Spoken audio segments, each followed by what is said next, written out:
Can you feel it start to rise? Can you hear the generations getting louder over time? Every son and every daughter singing out into the night. It's not time to be silent. Don't you dare hide your light. There's a world outside your window, so don't let it pass you by. Lift your hands to the heavens, lift your voice to the sky. Praise the Lord of all creation, let His name be lifted high. Sing it,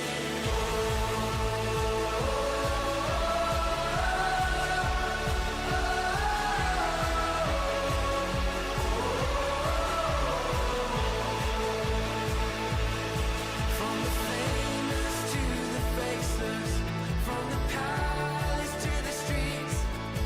I can feel that drum beat pulsing, and it's calling you and me. I can hear the world awaken, oh, the sound is heavenly. Every tribe and every nation singing Jesus, I believe. It's not time to be silent. Don't you dare hide your light. There's a world outside your window, so don't let it pass you by. Lift your hands to the heavens, lift your voice to the sky. Praise the Lord of all creation, let His name be lifted high. Sing it,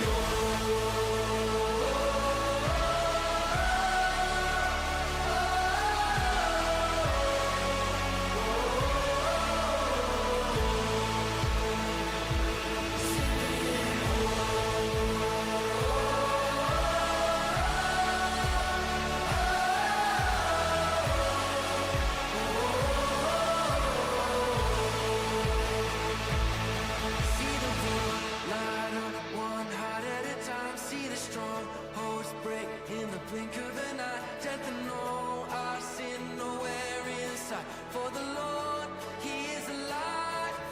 See the lost return from the dead of the night. Every captive freed, every chain left behind. Have you ever seen such a beautiful sight? All the world coming alive. See the world light up one heart at a time. See the strongholds break in the blink of an eye. Death and all our sin nowhere in sight. For the Lord, He is alive. See the lost return from the dead of the night. Every captive freed, every chain left behind. Have you ever seen such a beautiful sight? All the world coming alive.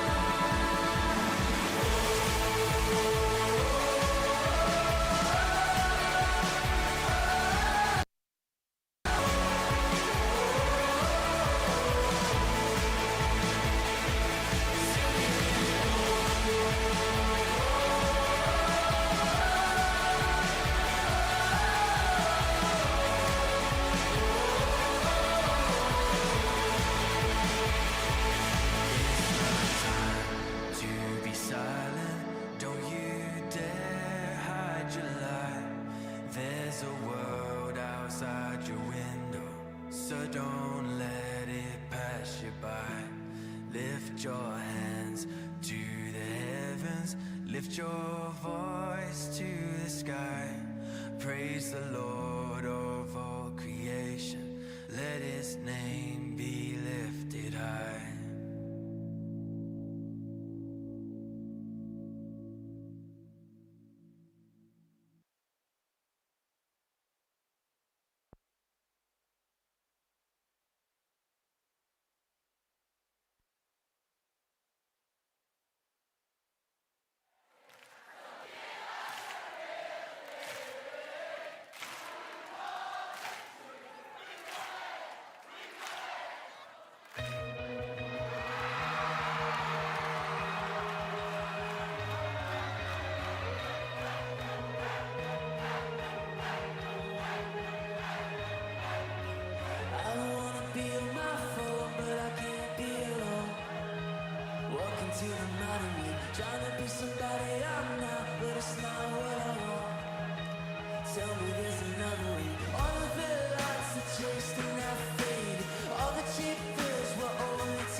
guys here today. Welcome, welcome. Wow, who's excited to be here for our single Suya night? I know, right? I'm super excited to be here. My name is Shola. I'm going to be hosting you today together with Sycamore Church. We are so glad to see you all looking radiant, beautiful. I feel like if you're supposed to pick your significant other here, you'll be lost because there's just so many confusing choices already in the crowd, right? It's so good to have you guys. Okay, we'll play a little simple game, just to start out our single Suya night today. So this is how it's going to go. Can you sit in such a way that you have a neighbor or you have at least a partner? For the purpose of the game, not life partner, just for the purpose of the game. Okay, you can just quickly do that in like 30 seconds. Just sit in such a way that you have a partner with you. Okay. All right, so here is how the game is going to go. We are going to have somebody act as a parent, and the other party act as a potential suitor. Yes. So this is what is going to happen. One person, like I said, will act as the parent. The other party will act as the potential suitor. So this is what the potential suitor will be doing. You will give a 1 minute, 2 minute pitch of yourself. And this is what the pitch is going to be about. You know what a pitch is, right? I'm sure we all know what a pitch is. So this is what you're going to be doing. Based on the color of your shirts, like now, me, I'm wearing green. I'm going to say, okay, me, Shola, this is a green shirt I'm wearing, and this is so, and so reason why I think this green shirt is going to be, this green shirt tells me why I should go. Sorry, let me recap. Sorry. So, from beginning, a parent and a suitor, you're going to pitch yourself using the color of shirt you are wearing, why the color of shirt makes you a potential or suitable suitor for maybe your girlfriend or boyfriend if you're in a relationship, or just imagine you're in a relationship. So why would this shirt I'm wearing make me a potential fit or suitable fit for my girlfriend? That's the pitch of the suitor to the parents. Now the parents, based on the qualities mentioned, by your partner, you're going to answer in the affirmative or negative, and we're going to just do that for about 2 or 3 minutes. I hope you all understand. Do you understand the game? Do you understand the game? Should I go over it again? I should go over it again. Okay, this is it. We are going to have a 1 minute pitch of yourself based on the color of shirt that you are wearing. You are going to tell the parents, that's your partner, why the shirt you are wearing is going to make you a suitable candidate to marry their daughter or their husband. Imagine you are meeting the parents for the first time and you want to impress them, you want to give your best shot. So based on the shirt you are wearing, how does the shirt make you a suitable partner for your girlfriend or boyfriend? Do we understand? Okay, so we're going to have 2 minutes to do that. You can deliberate, decide who will be the parent, decide who will be the suitor, and then you can have that. I'll come back in 2 minutes to check us.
I even saw somebody kneeling down there. I'm like, okay, it's serious.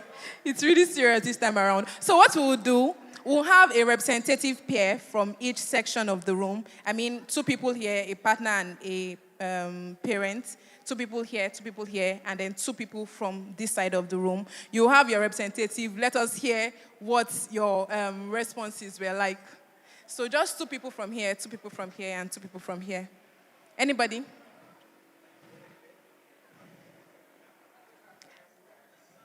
I can see some men in black arguing on who to come for. Just come for. Just let us know. We just want to know your responses.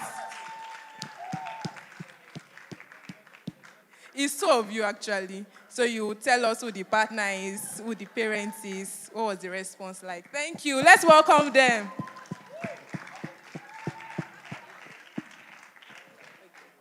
So you tell us, who was the suitor? Who was the suitor? You were suiting. Interesting. No, it was supposed to be a parent and a suitor. You were the suitor, you were the parent. Please, thank you. Kindly let us escort them back. We need a parent and a suitor. All right, thank you so much.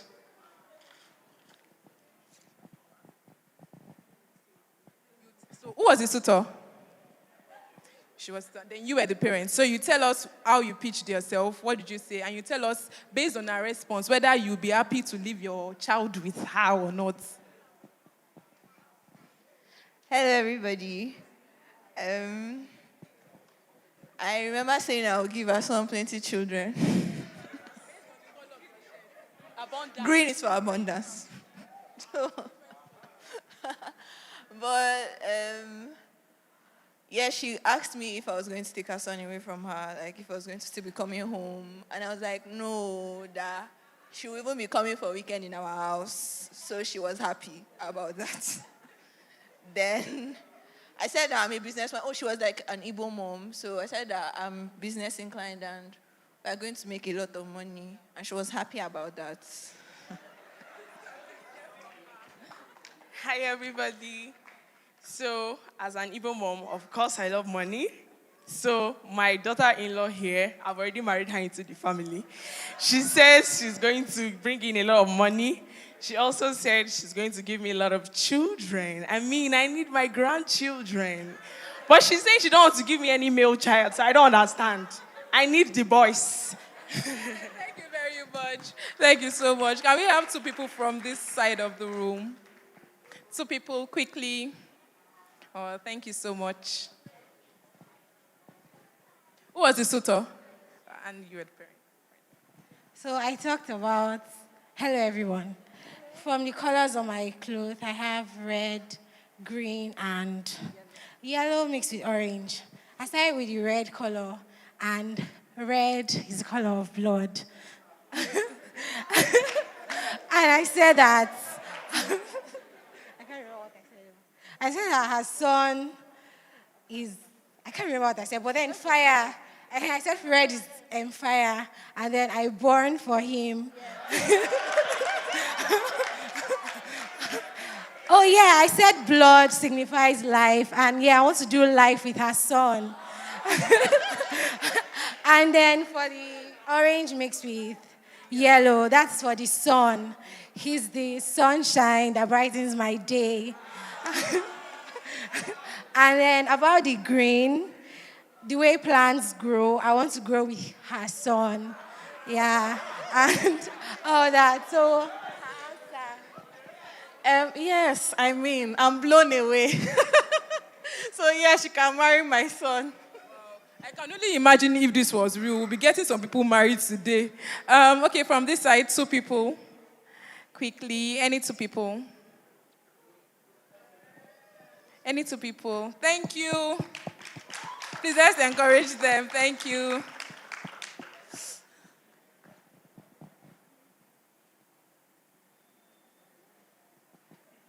Okay. Who was the suitor? Interesting. Okay.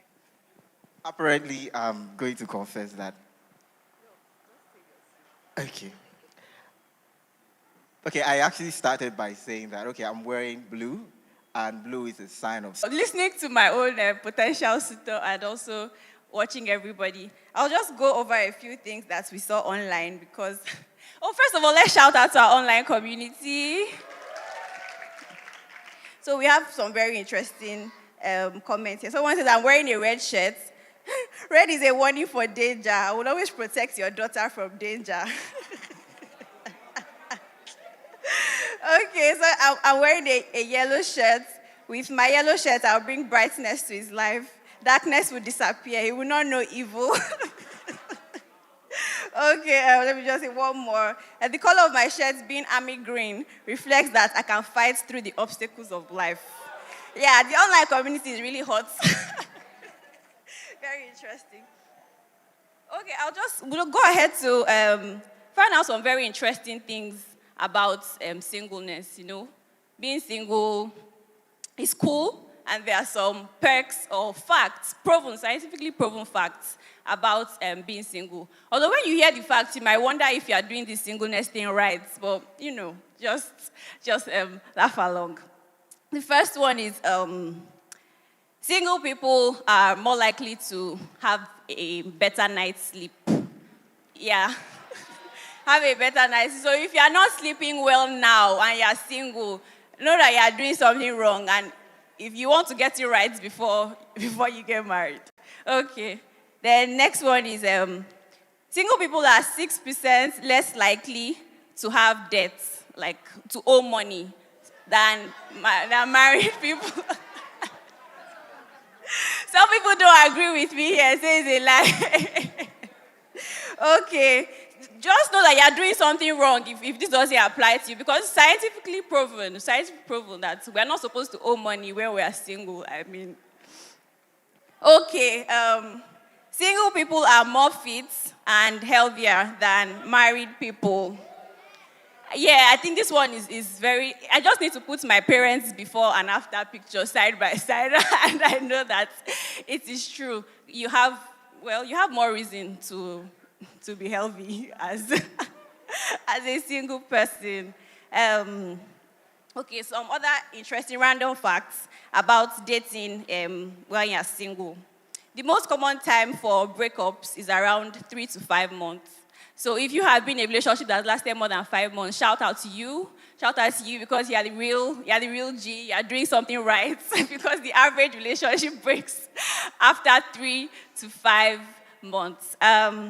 And if you haven't lasted that long in the relationship, just know you're not the only one. There's like a ton of you out there. Well, you'll get it right. That's why we are here. You'll get it right sometime. Okay, this man was pitching about his blue shirt.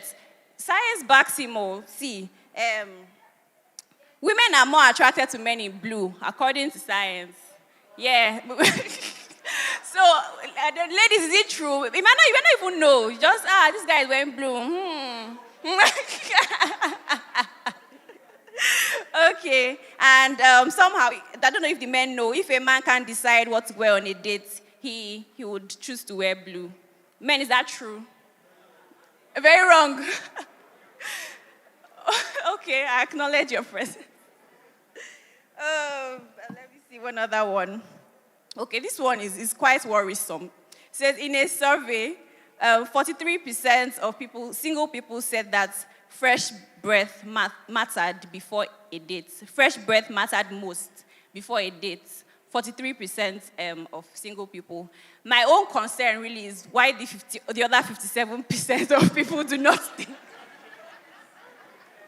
Why they do not think that fresh breath is a very important consideration. But different strokes for different folks. Yeah.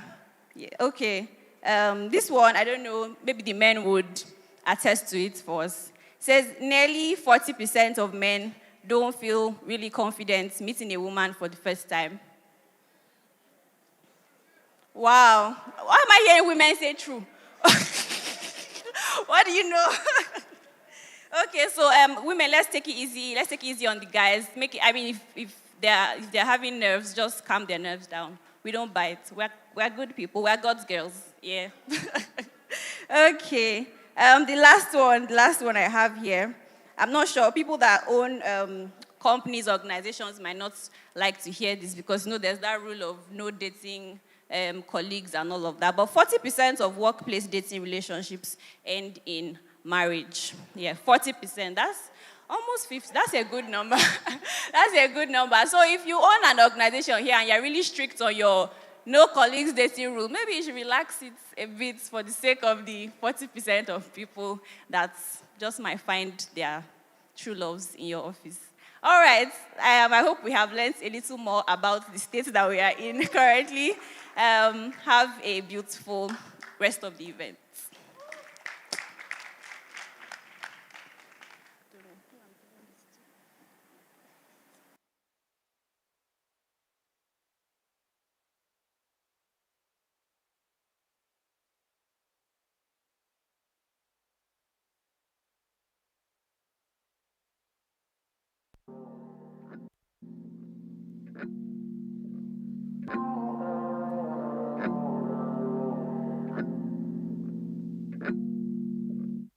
This is dedicated to the broken, the hurt and lonely and forgotten ones.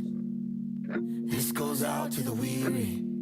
Let's keep dancing while the day is young. This right here is for the sleepless, trying to make it in the fire ones. This is for the abandoned. Let's keep dancing while the day is young. 'Cause it'll be alright, alright, alright, alright, alright, alright. It's gonna be alright, alright, alright, alright, alright, alright. This won't last forever. Baby, it's gonna get better. It'll be alright, alright, alright, alright, alright. I'm singing out to the hidden, waiting for the fruit that their hands have sown. Did you know there's a promise? You'll get more than what you bargained for. And this is for the lonely, the ones that have loved and the ones that lost. I know your heart may be hurting. Let's keep dancing till the day is done. Because it'll be alright, alright, alright, alright, alright, alright. It's gonna be alright, alright, alright, alright, alright, alright. This won't last forever. Baby, it's gonna get better. It'll be alright, alright, alright, alright, alright. There's a new day. There's a new day coming. There's a new day. Just keep dancing. Oh, there's a new day. There's a new day coming. There's a new day. Just keep dancing. If you're standing on the edge, or if you're home alone with a loaded gun, there's strength at your lowest. Life's worth living, you have just begun.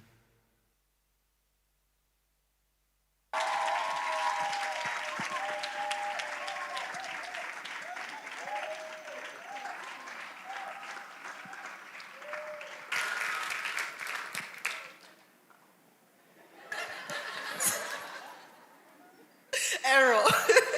Hi guys, how you doing? Welcome to our singles event today. Our Suya night. Some of us came for the Suya and not the singles event. All right. So right next up, we'll have a table talk with some special people in the life of our church, and I would like to invite them. First, I'll invite our creative director of creative, Mr. Bamishe Alo. And then I have one of our amazing volunteers, Miss Kelechi Francis. And then we have someone eavesdropping with us, Mrs. Oluwatoni Agbaje. And guess what? So that she's she doesn't feel awkward and left out. She came with her husband, Dr. Demola Agbaje. Special shout out to him. I noticed that every time he's in church, there's always this different smile she has. She wears a different dress. And you're welcome. All right. Okay. Good to have you guys around. How you doing? You're feeling good? You're ready for my hot questions? Okay. So, quick one. Can we meet you? I'll start from my left, and then we'll go to my right, and then end with Mrs. Agbaje. Good evening. My name is Kelechi Francis. I am a 400 level student of Industrial and Production Engineering, University of Ibadan. I attend Sycamore Church. I serve as a volunteer in the outreach team. What else do you need to know? Single, married, Oh, I'm engaged. single, very, very single. Is that the one that is not very? Oh, so that it's clear. She's very, very single. All right, Mr. Law. Okay. I'll be How are you? engineer law. Have you lost that title? Engineer. Former engineer law. No. I'm actually an engineer. At heart. At heart, by training. Yeah. Okay. So my name is Bamishe. I work with Sycamore Church as creative director. What else are we saying?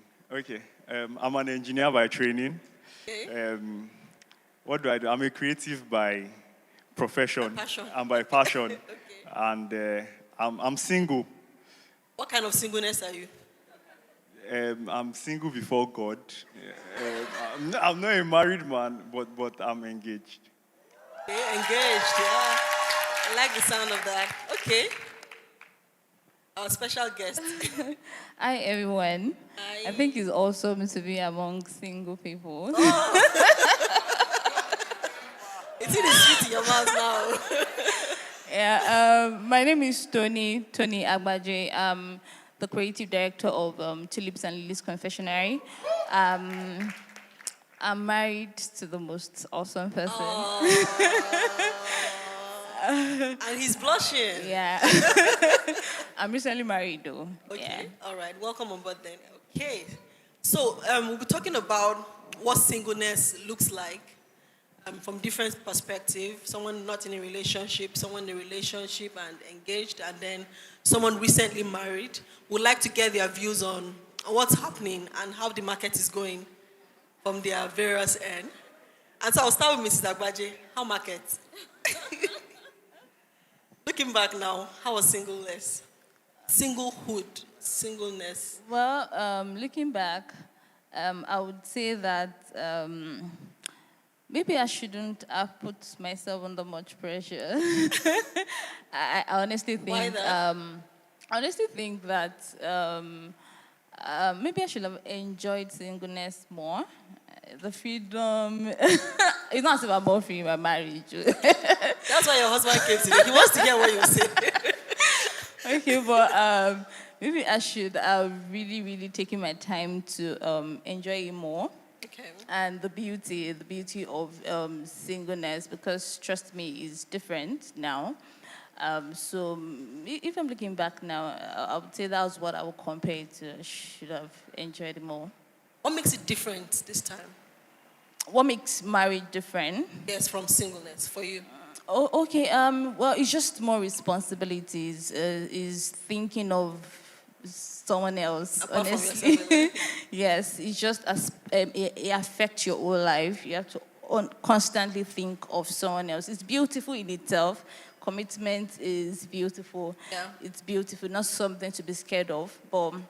That's what I think for me right now. That's what I'm trying to grasp. That's what I'm trying to understand in my journey right now. So it's good different. Yes, yes. I like that. It's good different. You know, I think about the fact that before I got married, I could just think about, okay, we need to change. I'm going to church on Sunday, and it's just what I will wear.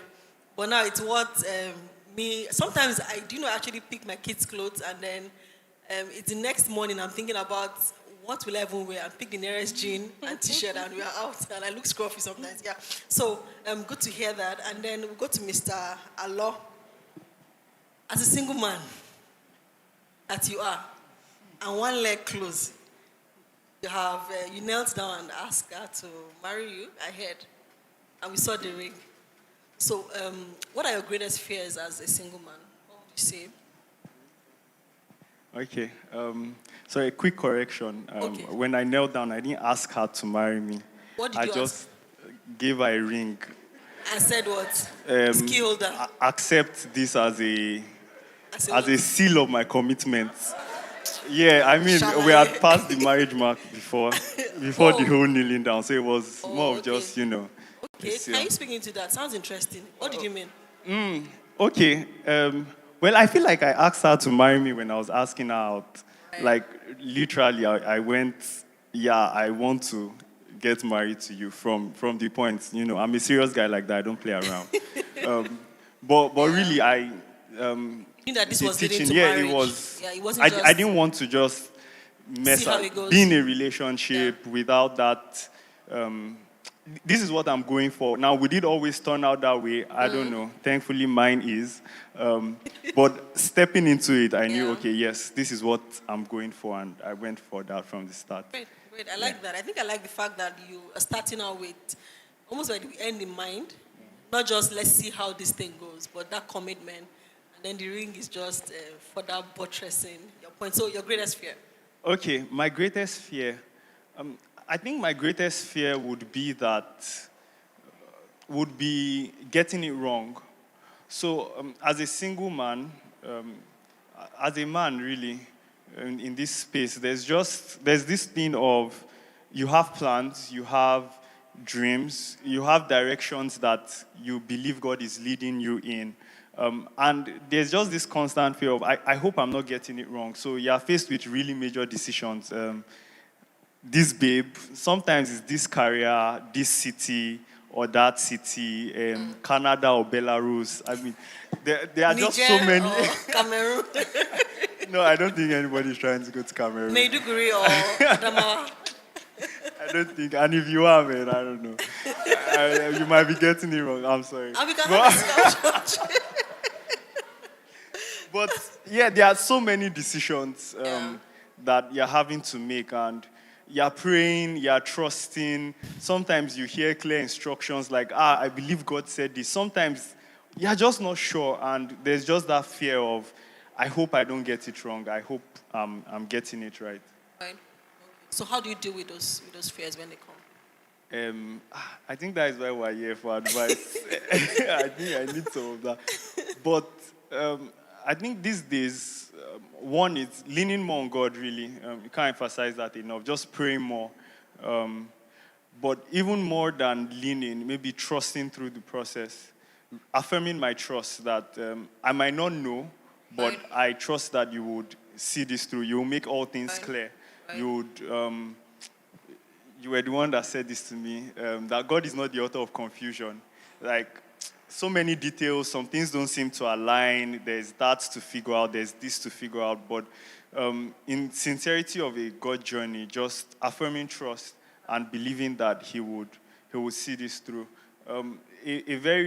Something that really helps me is just this thing of how that Jesus is with us. Like, we have a high priest that is not out of touch with our infirmities. Like, He understands where we are. He understands my fears, and He's aware, and He's right here with me. So learning to trust even more than knowing is how I'm trying to deal with that right now. Wow. Thank you. Miss Francis. I thought that was a great thought. Like my husband would say, one person clap, you don't clap. You did not get the point. Can watch the replay. All right, Miss Francis, how is the space for you? What, as a single lady, UI is in the bag. Pause, almost entering the bag. And then, so what does that look like for you? What are your challenges? What are your top thoughts about being single? In the society, like in Nigeria, for now, where I am, there's this conversation about 30 years old is like a sacred. Once you're approaching it like this, you have to start thinking, start making plans. And I constantly worry. I start to pray that I hope I won't get to that mark and nobody's there. So as much as everybody tries to form hard guy, we try to pretend like, yeah, I don't care, you know. Waiting for the right one. Yeah, I don't care if it happens, it happens. Marriage is not an achievement. When everybody around you is getting married, it will prepare you. So I don't know. I'm scared that I hope I don't get to that age, and I'm just bothered about the fact that everybody has somebody and I don't. Yes, that's one thing that I can call a major challenge. Great, great. And it's good we are here today to find answers when need be. So I was going to get to that question before she popped in, the 30 thing. So, Mrs. Agbajo, you got married at almost 30. It's almost like you planned it such that Asha must, before I'm 30, Asha must marry. So, how did you deal with pressures? Pressure from people, family, or even yourself? In that time, you own a business. You know, there's that part of, once you're a successful woman, are you sure you won't drive men? Or somebody even told a friend of mine recently that they say when you have a car and you're a lady, that you drive men. Instead of buying car, why not just be taking Uber? And the lady felt like, I have the money and I'm suffering, I need this car. So how did you deal with that pressure of people, society, or even yourself, self-imposed pressure at that stage? Okay, I think for me, it was majorly pressure for my parents and maybe my grandmom. Well, that was the direct pressure. There was this society pressure anyways. I think the first step to tackling it for me was, and initially, anytime my mom would talk to me, I would get upset. Like, just leave me alone. Like, why are you putting pressure on me? But it got to a stage where, I understood that it was from a place of love. Wow. Okay, so my family talking to me and encouraging me was from a place of love. And I think at that point where I realized that my reaction to it even changed. Do you understand? So anytime my mom would talk to me, I'd say, you know what? I've heard you. Just continue praying, and just continue praying and all that. And that was what helped me. You know, understanding first, especially maybe your parents, your siblings, understand that it's from a place of love. Yeah. It's not because they want to chase you out of your house. They rather even continue seeing your face and having you and around. And they'll cry on your wedding day. Yeah. So it's from a place of love. Yeah. And so then secondly, even the pressure within myself, which was even huge at a point, which was also influenced by what everybody was saying, if I'm being honest. Not really because I was, as a person, I was really, marriage was something that I understood the importance. So I knew I was not going to be getting married because, people were putting pressure on me. Like, that would be so stupid. Like, it's another thing to go and study medicine because your father asked to go and study medicine.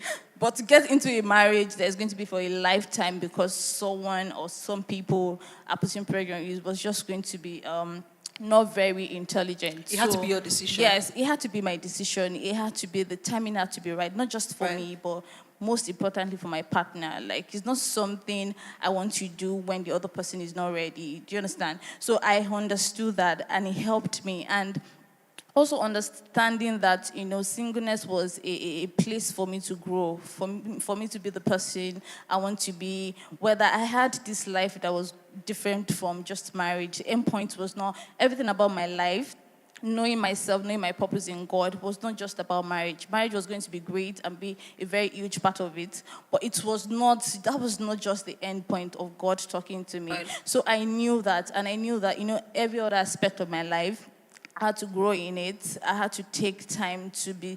It's as if you're preparing a stew. Different component has to take time and soak things in to create that beautiful experience. Right. So it was very important. I took that time to work on myself, to grow.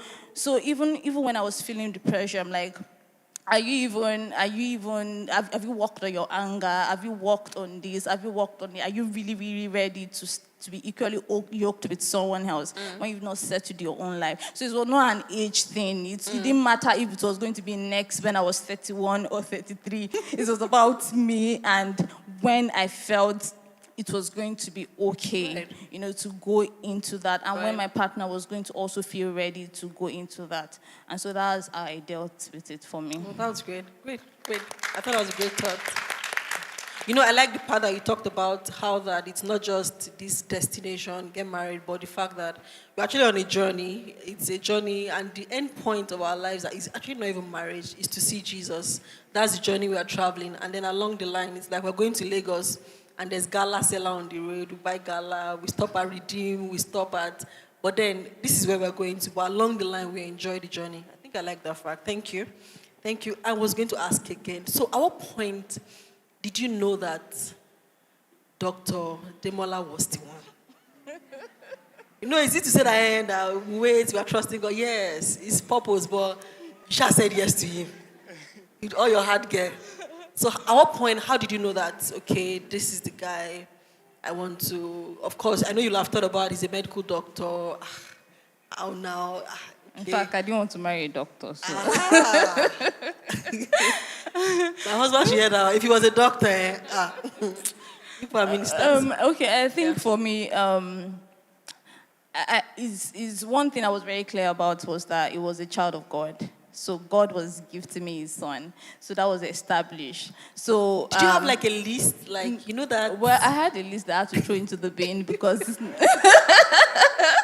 I was taking that list, no, I won't be with him. So is it lucky you or lucky him? It's lucky. It's lucky I considered him. And I dumped my list. All right. Okay, so, well, it is a child of God. I think that was established first. So it was just a child of God I liked very much. Like, I liked, it was a child of God. Let me give you a quick joke. So recently, my husband was telling me that my daughter saw this young guy, right? And then, I don't know where they were. She saw this young guy. And then she just had this soft smile. And then he was not like, for a while. And then she said, I just like the way God created him. Wow.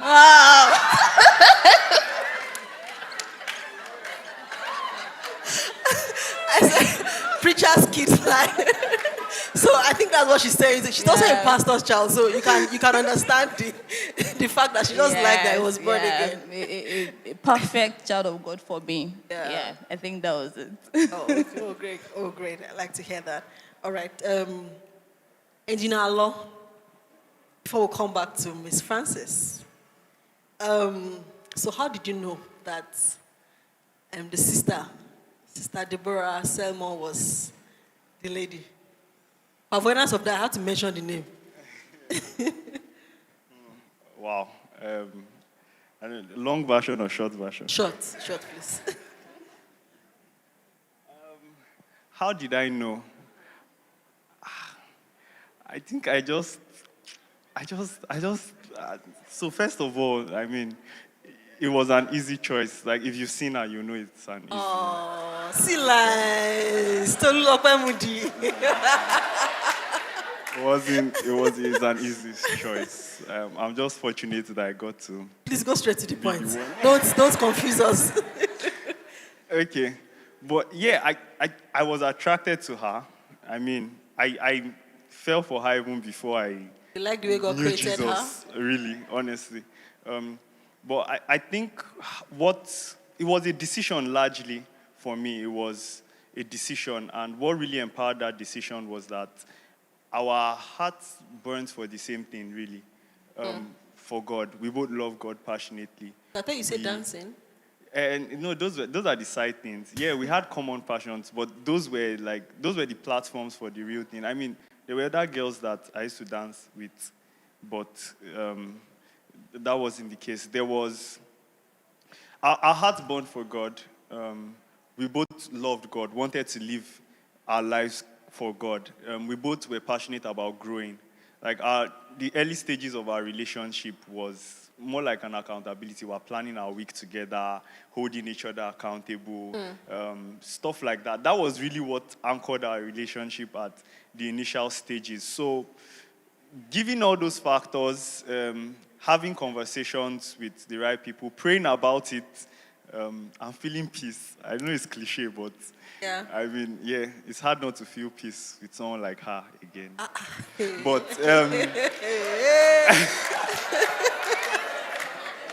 Pepe I'm sorry. Suya. I'm sorry. But if I would say it, I think values, our passion and values were aligned.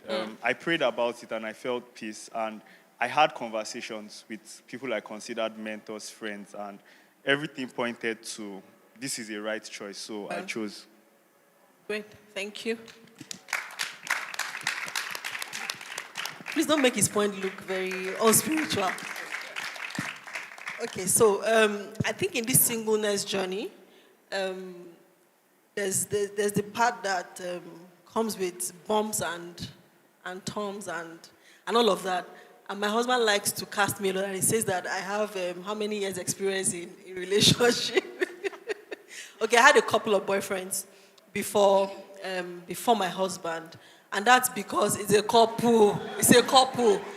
It's like two major relationships. I had the first one I was just in, I think, primary school or just one. And so wait now. So we're just writing ourselves letters. You know that the guy's name was Ojo. As in, I don't know. Well, if Ojo is good surname, but.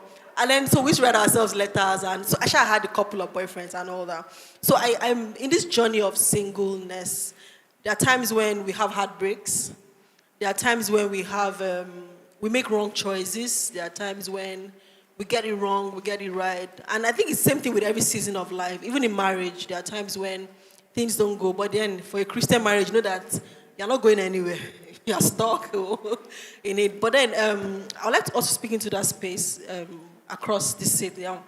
How did you deal with a breakup? And at what point do you know, were you broken up, or were you the breaky or the breaker? Okay. And then at what point do you know that it was not working?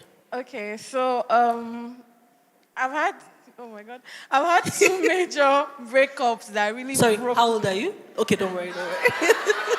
I was just joking. That really broke me. And I think for a breakup, when it really pains you is when they broke up with you. And you're just looking at yourself like, hello, I'm a catch.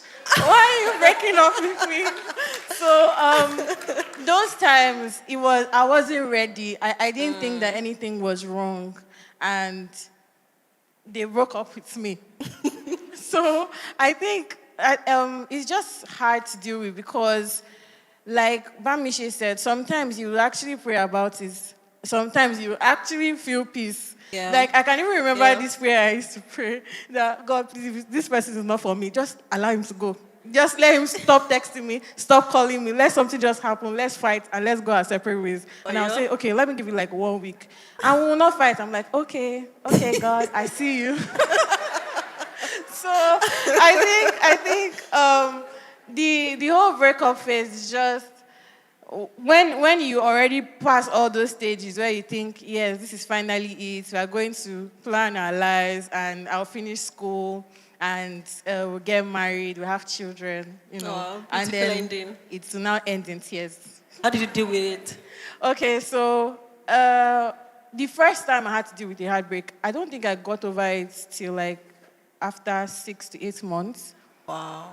And it was hard for me because I kept on carrying that baggage to any guy that comes to talk to me. I'm just like, this one wants to come and break my heart now. Please just day your day.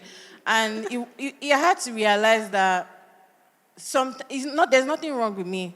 Like I might have, some character, some things, some character flaws, some things that I have to adjust, some behaviors that I have to change, some habits that I have to deal with. But God made me, and there's nothing wrong with me. And I had to accept that and move on with it. Another thing that helped me too was my friends. So there's this thing about, I've heard some people get into relationships and they just ditch their friends, forget about their friends, and just face that they are one person. They're every time they want to spend with their significant other. And what helped me was that I did not do that. I always remember to gist my girls about, my relationship, what's happening, and everything like that. And even as the breakup is coming, as it's hot like that, I'm going to go and cry to them. And I think it's a good thing, in your single phase, to have friends in your corner. Yes, people that you look up to, that you can talk to about it, and they'll give you advice. So, yeah. Okay, let me listen to Mrs. Agbaje. I know she talked about it at our ladies' event but you might want to go over it again. How did you deal with a breakup or a wrong relationship? Well, I guess for me, it's even though I was one always breaking up, I broke up with someone, two people twice. I have community. But still, it was very tough because there were relationships that were they were not casual relationships. There were relationships that were like 3 years, and Wow. I had to make a decision. They were very tough decisions because, to be honest, I didn't just see them leading to marriage, and even though. Everyone, not like relationship that your parents know about, everybody in close. church, we're church members, everybody knew, and I was still going to be attending that church. It was very tough for me, very, very difficult for me. But I think what kept me in check was, even there was a time that I was planning to call him and say, you know what, I'm sorry. It was that bad. But I didn't see going to where the destination was for me. So I didn't want to continue. So, there's this thing to be stuck in a relationship because you just feel, I've spent years. I've spent 2 years. I've spent 3 years. People are around. People know us. What would people say? There's just this tendency to say, maybe if I stay a little bit longer, maybe things will be better. Change. But I knew, I had to sit myself down and say, you know what, do you think you actually want to be married to this person? If I'm not married to this person, what exactly am I doing here? So that always kept me in check. That always made me in fact, that was what helped me through those phases. To know when to make a call. Yeah, so I think 2 things are important. First is the courage for a decision. If you are the breaker, you realize that this is a mistake. You know what, it's not going anywhere. And then the second one is the courage to find help in God. If you are the breaky, to say this is not the end of my life, I can find healing in God and I can find the heart to love again. Just before we wrap up, I have 2 people online. Can I have my video? One, I have Miss Mercy Max Harry. Can we have Miss Mercy Max Harry? Hi, my name is Mercy and I'm currently in a relationship. But before I got into this relationship, I was single for a very long time. After my last 2 failed relationships, which I had no business going into. Don't ask me why they failed. But I remember that when I was very, very single, not in a relationship, one of the huge lows for me in being single was just wanting to come back home and have that person who is your person, who would care for you, they'll just give you some little TLC and all of that. But of course, I didn't have that, and I used to feel I used to feel lonely a lot. But I know that it was also during that season that God gave me a friend, a sister, I would say, who I do life with now, someone I can be vulnerable with, and just an amazing friendship. And I think that those kind of friendships are friendships that can outlive being in a relationship, being in marriages. So I think that God was feeling that need for companionship at that time with that friend. And it didn't mean I stopped wanting to be in a relationship. I still wanted to, and I in fact went on to be in one. But yeah, that was God just trying to help me go through that season. So now in a relationship, you think everything is great, everything should be easy peasy. I mean, you have your own person now, right? But no. So the thing is, during singlehood, there was a lot of trusting God. Oh my God, is this what I'm supposed to be doing? And all of that. Sometimes you see this person and it's like, this person is supposed to be it, right? But then it's like, no, this is not for you. And yeah, there were sometimes I made some mistakes also. So now in a relationship, you think that you are now settled, right? But it hasn't been so. And I've learned again that it's also a season of trusting God. My relationship is a long distance one. There are so many questions. There are so many whens, hows. Just how is it gonna go? And all of that. So many voices. And even if my partner is an amazing, just the most amazing person there is, shout out to you. You know yourself. Even if there's that, it's just this thing of there are so many questions. There's still the need to trust God. So ultimately, I think I'm seeing over and over that in every season, single in a relationship, single engaged, single close to marriage, married, divorced, whatever, it's still going to be a season of trusting God. It's still going to be a journey that should lead us to God. And yeah, so that's my story as a single in a relationship.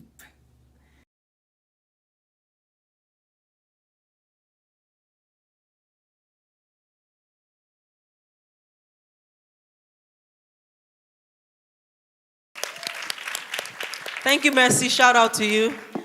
Let's take Mr. Akim Bowale Showebimo. He has a beautiful story.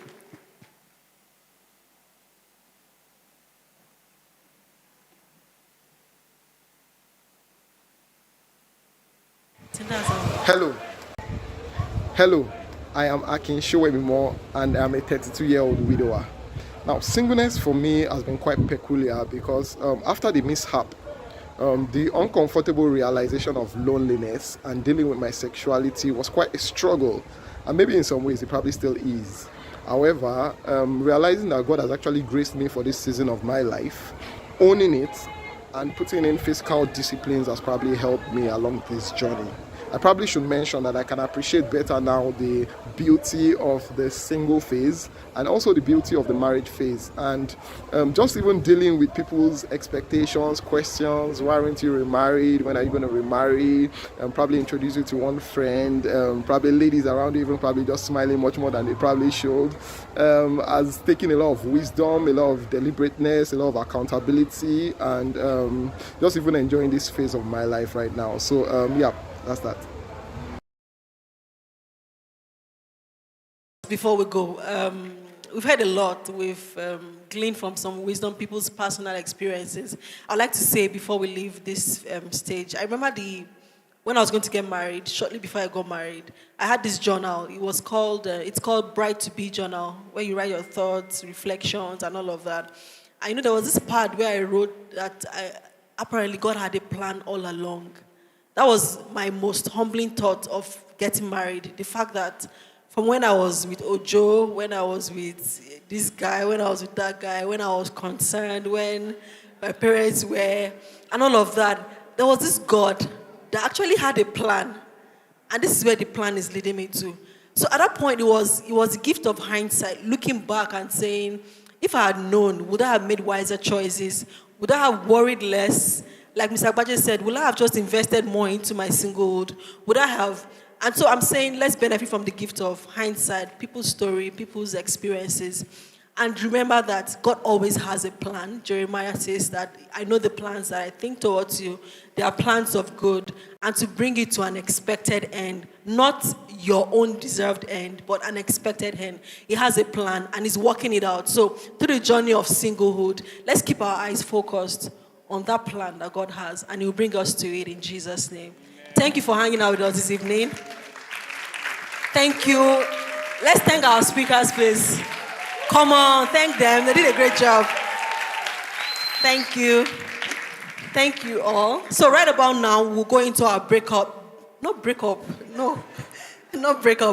session.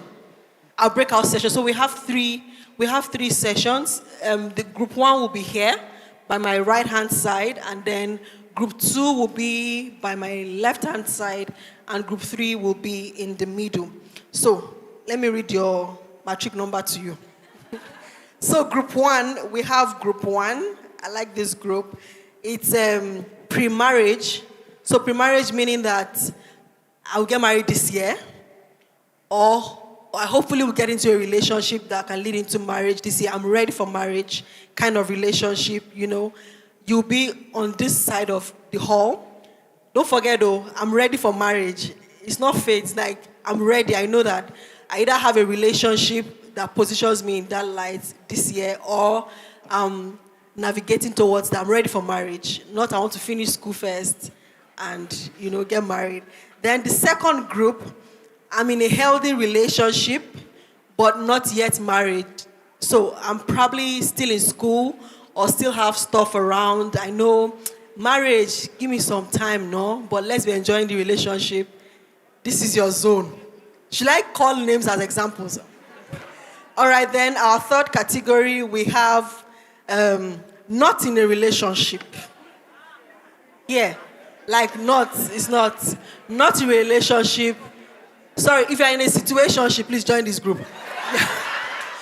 Not in a relationship in this. I would spend some time together to gist, ask questions, and just have fun. So, your time starts now. We'll reconvene in 30 minutes.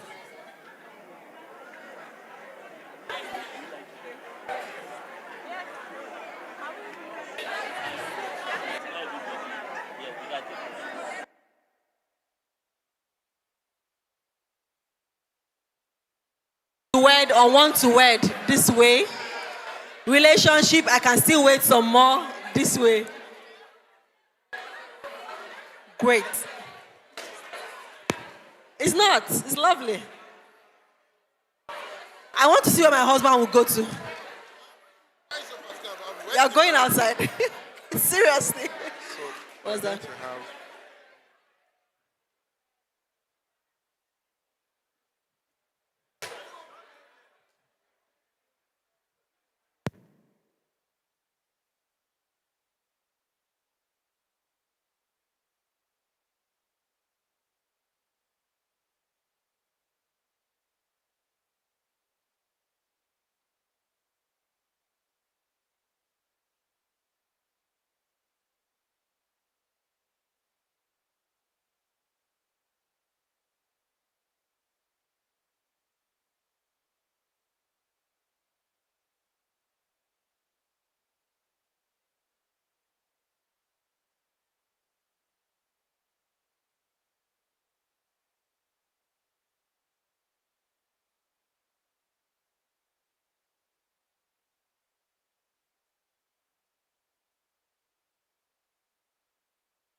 letting go of every single dream.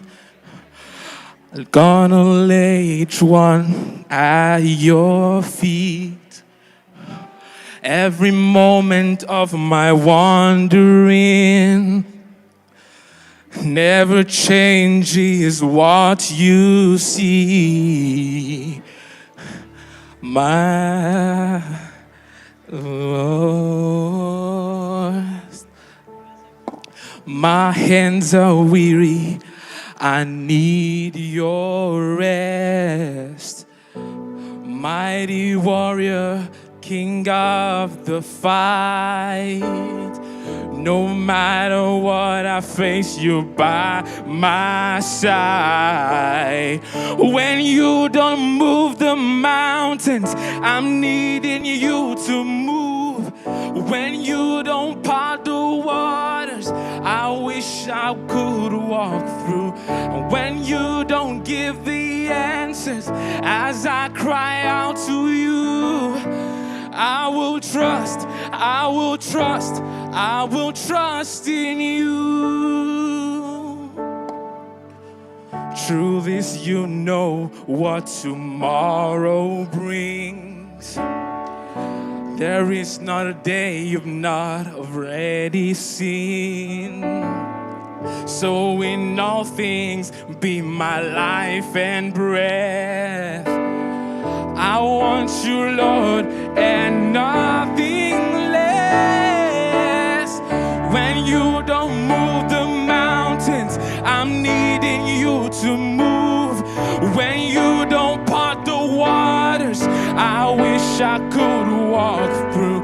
When you don't give the answers, as I cry out to you, I will trust, I will trust, I will trust in you. Oh, I will trust in you. Oh, I will trust in you. I will trust in you.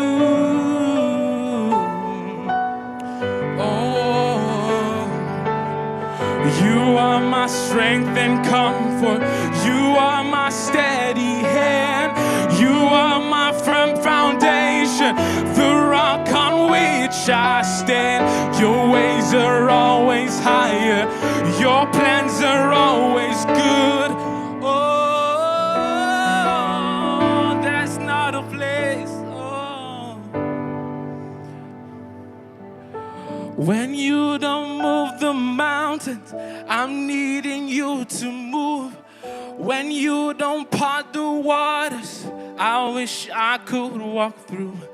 When you don't give the answers, as I cry out to you, oh, I will trust, I will trust, I will trust in.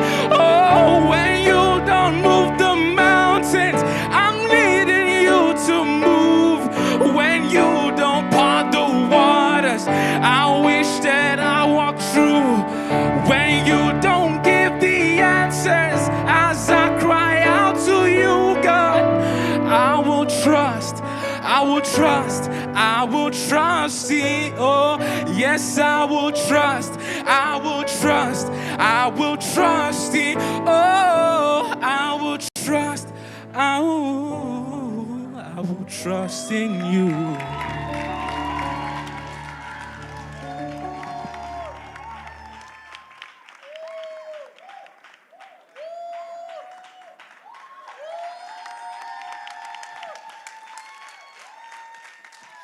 All right. Hello, everybody.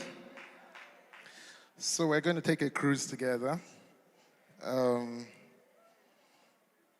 Those of you right in front of my bike.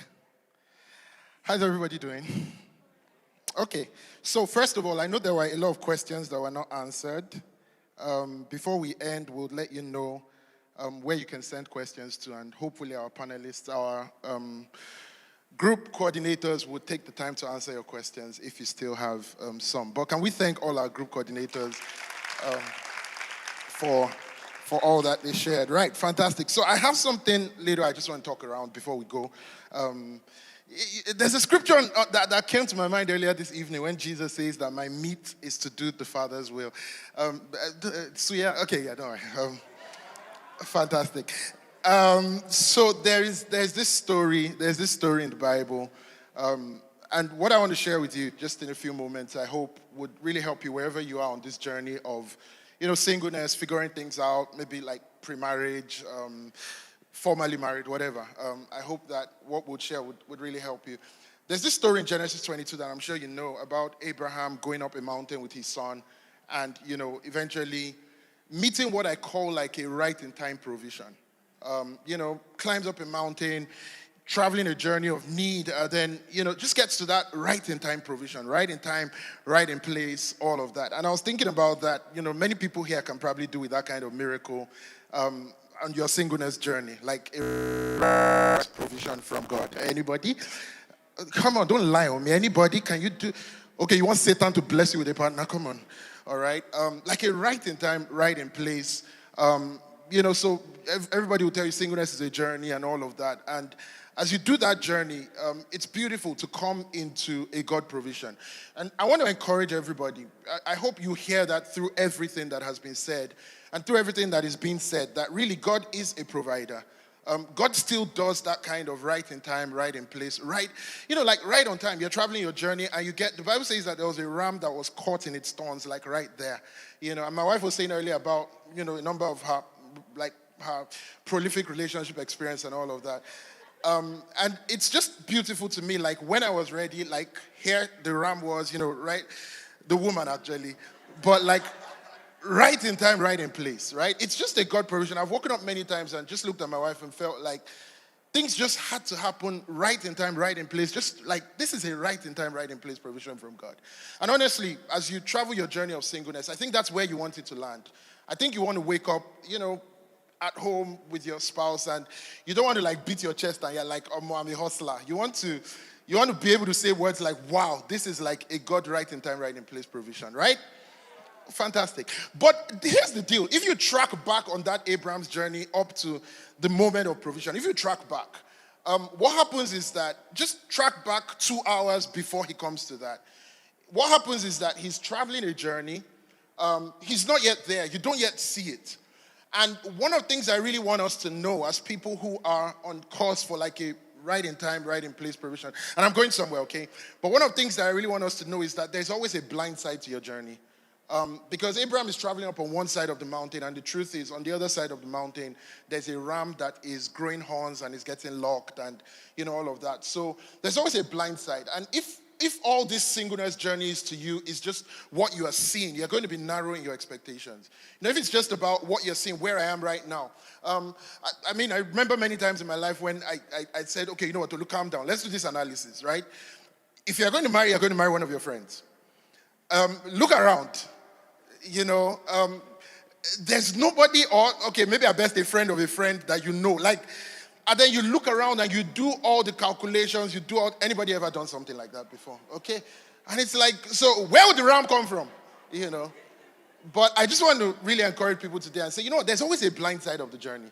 When I track with my wife and I try and see how this journey came together, we were born on two opposite ends of the world, grew up two opposite ends. She was busy with Ojos and stuff. I was following God and stuff like that. She didn't tell you some of the other names. Ojo, there was one Ibrahim guy. Anyway, but then let's list all of them, right? And eventually, I remember I just got to that law school period because, I finished university. Everybody was there, 5-0, all of that kind of stuff. And then I got to law school and it's like, but what I didn't even know is that, she was to go to law school the previous year. She was delayed. Just all those kind of stories that set up the moment, for the ram to be caught, right in the moment. And so what happens is, here's the deal. Because she's so good, the truth is, God just had to use some people to tie her down till I was ready. And, eventually when I was ready, I wasn't clear, and then I just came along, right? Fantastic. But as we say that, marriage is not a destination. As I speak about a journey, I totally agree that it's not like you're living your singleness as though marriage is this ultimate destination. Like, I was preaching a wedding recently and telling them about how it's almost like if you grew up in like a traditional setting, you are trained for your husband's house. You cook stew. Is this how you cook in your husband's house? You wake up late. Is this how you wake up? It's just like you are trained for that glorious destination, right? And as much as we might say marriage is not like the ultimate destination, but in some sense, marriage is a step in the furtherance of this journey, right? Does that make sense? Like it's something that we would travel to, and then this journey continues in a new way and all of that, right? So when I speak about this journey and how just like 2 hours before he met the provision of God, just 2 hours before, maybe even just 2 minutes before, it looked totally different. Maybe he was asking himself all those kind of questions we ask ourselves just before we find God's provision. Maybe he was really going through seasons and situations that he couldn't explain. But let me say a couple of things to us today that I hope would help us. Number one, I want to say that singleness must be journeying, not waiting. Singleness must be journeying. It must be a conscious engagement of, I'm actually journeying. I'm not just, like sitting down and waiting. And a lot has been said. I'm growing myself. I'm developing myself. I'm not just like sitting down with my legs crossed. And I like somebody even threw it in the panel. I was saying about how many times they would even tell you, for example, as a single lady, don't cross some success lines, so that you don't intimidate guys, and stuff like that. And I was thinking about it. God that will bless you with success and cannot provide a mate for you at that level of success is a weak God. Right? He's a weak God. All right? And so your singleness must be journeying, must be engaging. What's the next right thing? What's the next right step? What's the on and the on and the on. But never just like this place of sitting down and, we're just waiting, till I get to my husband's house, kind of a thing. So singleness is journeying. It is developing yourself. The strength of singleness as we journey this thing, I feel that the strength is when we are promise-driven, not popularity-driven. And so think about Abraham, traveling up, that mountain and all. He's traveling up that mountain with this deep consciousness of there is a promise. There's something God is doing in my life. That's what keeps you going. That's what helps you one more day. That's what helps you engage. That's what helps you do the next right thing. That's what helps you believe there's a blind side of the mountain. When we are promise-driven, not popularity-driven. Okay, so if you're popularity-driven, at the end of the day, let's be honest. In singleness, you're not out to win a popularity contest. You need one vote that counts. I haven't had many people asking me out. You don't need many. You need the right one. Do you understand what I'm saying? You don't need like a hair that I feel relevant because like 10 people are. It's not a popularity contest. You need the right one. Okay, and so we mustn't drive this thing as though it is popularity driven, like we're just trying to, like most people think I'm suitable. Most people think, you just honestly save yourself the stress. You need one, the right one. When you meet the ram, there's no analysis stops and stuff like that. Fantastic. Okay, so it's promise driven, not popularity. And I just need to emphasize this again, that your peace along that journey is going to be when you know that there's a blind side of this mountain. If not, you're going to lose your peace. I was listening to some of the questions being asked, and okay, so for example, if I'm 32 or if I'm 21, if I'm starting out, if I don't know, there's a blind side to the mountain.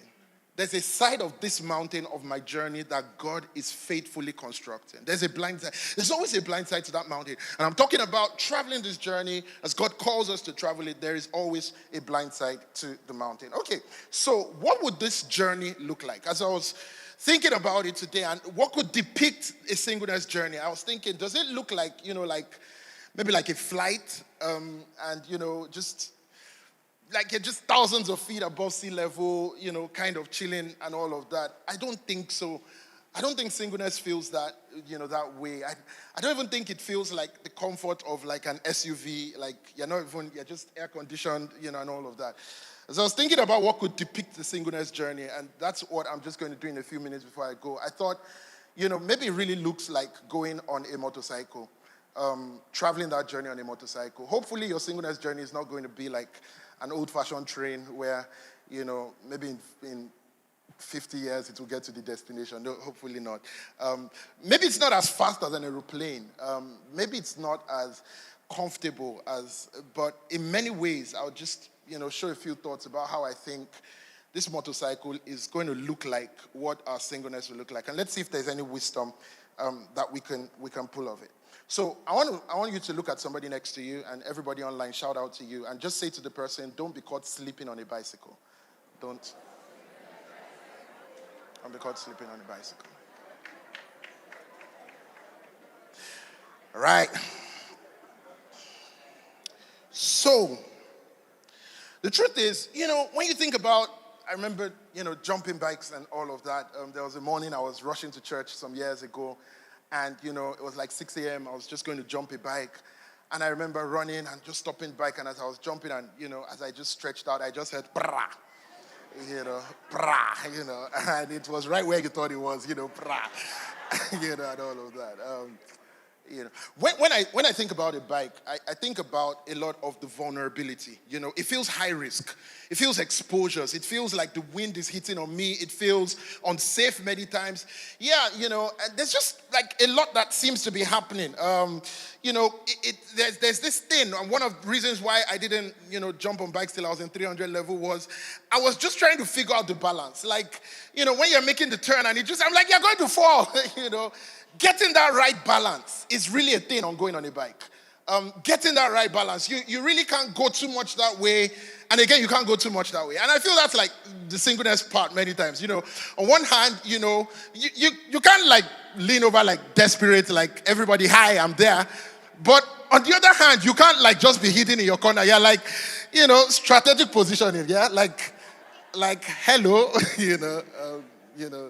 Did you hear the question they asked? Oh, okay. I'm just trying to confirm that you did, right? And it's like, in many ways, keeping the right balance. You like somebody, you're a child of God, you're a Christian, you're trying to figure out that space. And, you are working a journey of a relationship. There are like emotions and all of that happening. You're not trying to be like the Christian who just, walks up to somebody and says, hi, my name is Wale. I feel led to marry you. Let's meet at the altar. I'm like, no, I'm going to alter that statement. You get what I'm saying, right? That's not right. So there's going to be a little bit of, like feelings are raving, and like the first day I shook your hand, I felt good. And stuff like that. But you're trying to keep the balance because, again, as emotions are rising and all of that, you're not going overboard. You don't want to sin against God and sin against yourself and all of that, right?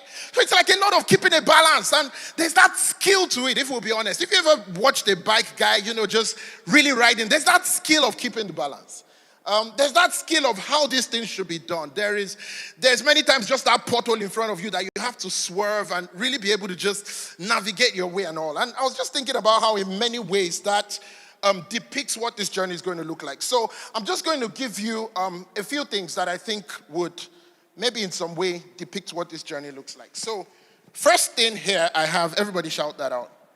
The frame. I think there's like the frame of the journey, of the bike. There's the frame. There's the science of it. There's the structure of it, okay? There's the engineering that has gone into this thing, that has figured out, the balance and achieved it and all of that. There's the frame of our journey. And in many ways, coming to a meeting like this, you hear a lot about the frame. And so people make a lot of headline statements that, if you're in a relationship and this, and they just tell you X, Y, Z. And yeah, I get, and it's true, but it's like a frame.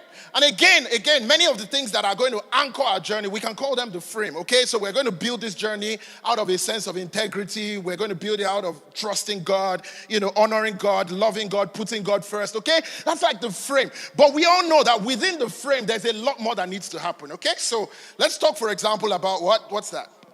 Okay, the fuel. If you wrote Wyack yourself, you should be able to read that. It's real simple. Somebody else help me hold that. Would you? Thank you. So, the fuel of the journey, okay? That's the practicality of every day. I need to keep refilling it, right? You're not just going to say because the bike has a good frame, then we're not going to fuel it. Now, singleness is going to boil down to a lot of practicality. It's going to boil down to a lot of everyday, decisions and fueling that bike again and again and again. Think about everything practical. that just boosts this thing of your journey. This constantness that you're filling up, you're keeping yourself on that lane. I was thinking, for example, about the practicality of attractiveness, okay?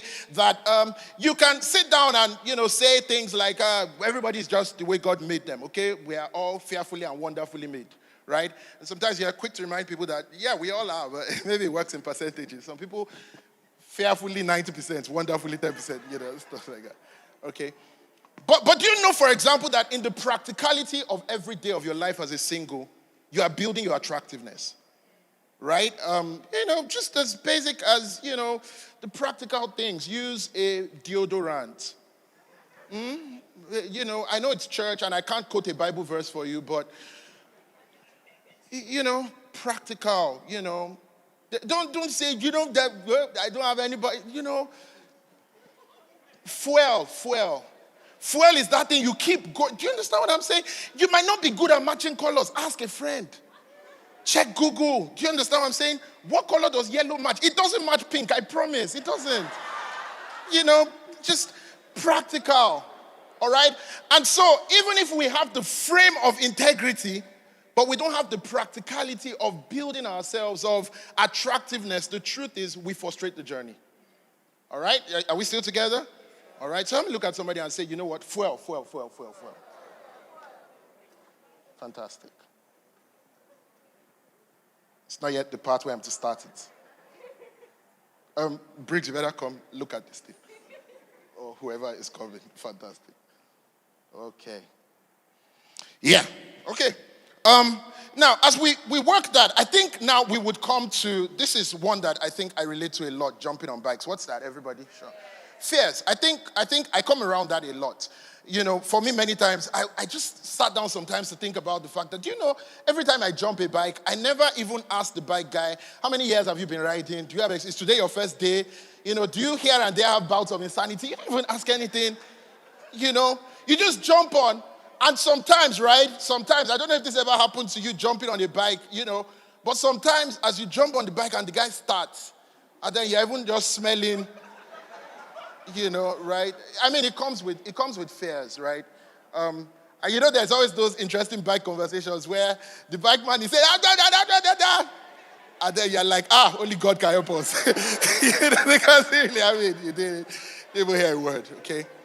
But let's be honest, it comes with fears. It comes with, a lot of exposure. This is like anything can happen. I remember a bike guy one time, years ago, I was on a bike, and I'm like, okay, can you overtake on the outer lane?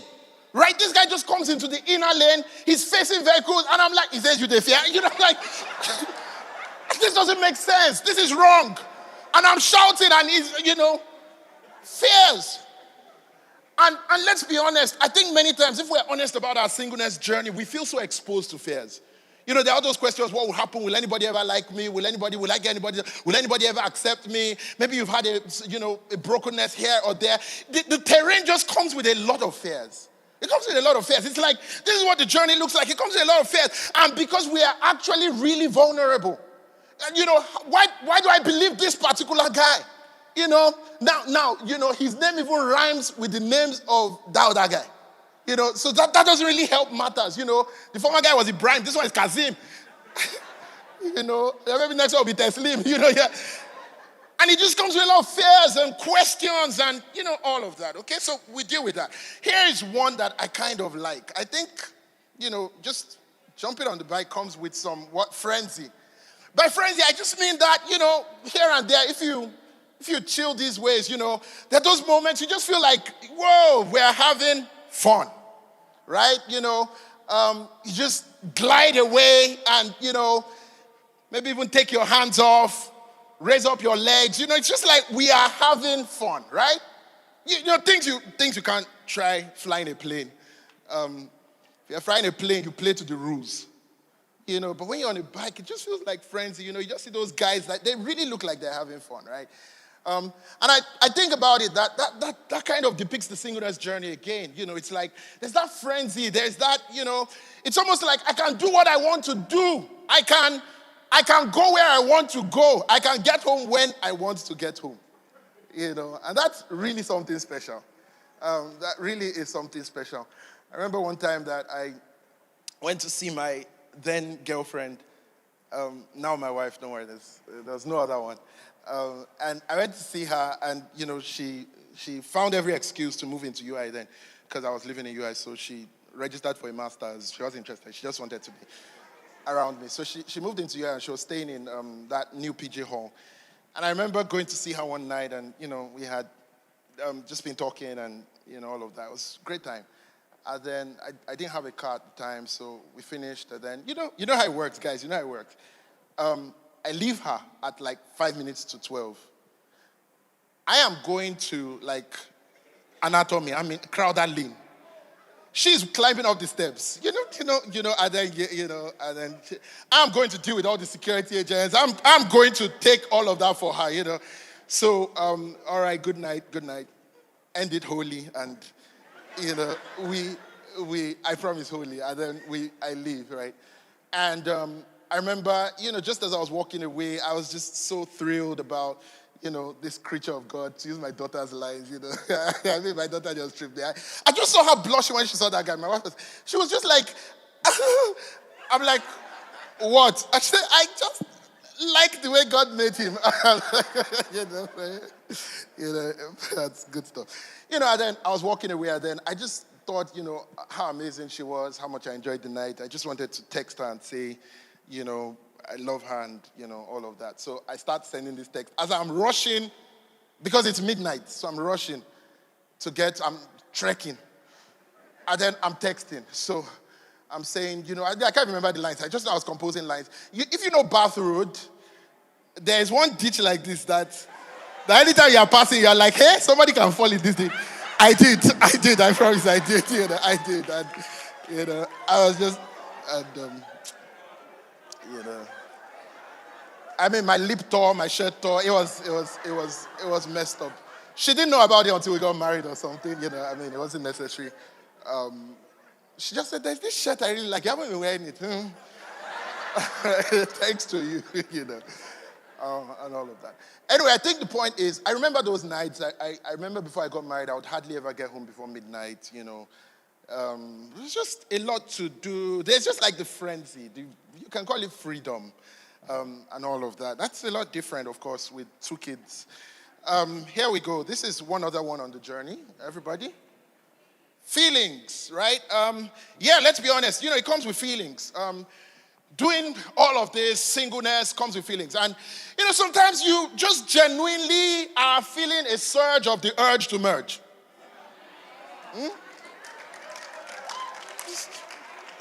Just genuinely, maybe you're here and you're like, no, I don't, sometimes I'm talking to people, I'm like, how you doing? They say, no, I don't even. You have a bigger problem. That's the truth. A bigger problem. I mean, a bigger problem. We are all created with certain wires that set fires, stuff like that. Every one of us, right? We all are. It's human. And sometimes, the rainy season is back again. It's just some. Then, you carry your phone, you are just uploading like 10 statuses in 1 minute, this rain, calm down. It comes with it, that's the truth. When you're in a car and you've just wound up, you're not even sensitive to what's happening, but when you're on a bike, like the feelings get very strong. The wind, the thing will just be entering you. Somebody told me about being on a bike, and maybe he or she was asking the bike guy that with the way you're speeding, that I can't even see anything. The guy's even